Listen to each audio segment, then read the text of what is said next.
There was a time when I would never have let this storyboard see the light of day. But times have changed, so I want to show you how we got from this to this. So I had this idea a few years ago to create animated devotionals in a 2D hand-drawn style.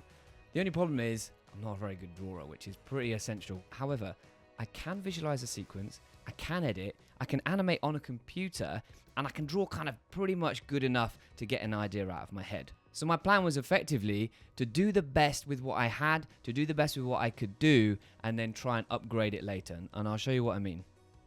So at this stage, I had zero budget, I just had an idea, and I couldn't afford a storyboard artist, but I just had to get this idea out of my head. I had to see if it worked, and arguably, though it doesn't look pretty, it does do what it's supposed to do.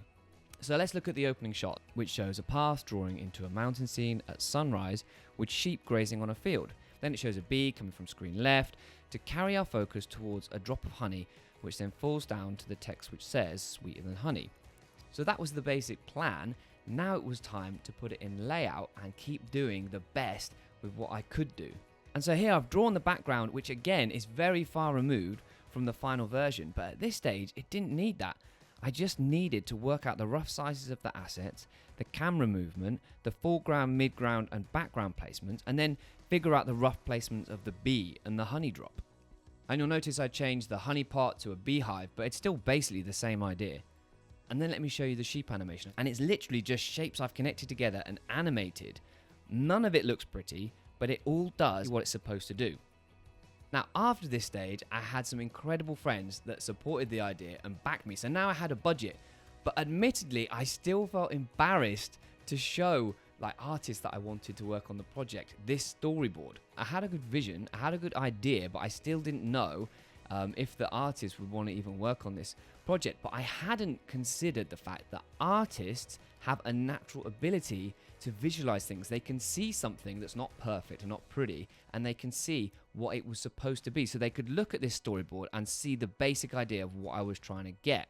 And what we ended up doing was taking each of those elements and upgrading them and making them look better through the talents that they had. So look at these two shots side by side. The camera movement is the same. The bee movement is the same, and it's obviously fleshed out with wings and legs and things like that, but its actual trajectory is the same. The sheep animation is the same. We pinned the illustration on top of that animation, and even the essence of the background is still there. I couldn't have done it without the talented artists that worked on it. And you might be feeling the same. I can't do this because I don't have the skills, but do the best with what you have. Do the best with what the skills you do have. You never know where it might go. You never know where it might lead to. So start now. And I'll probably do this again with other shots from the episode. But if you want to see the whole thing, I'll put a link in the description to our pitch video, which includes the pilot on there. So yeah, go and check it out.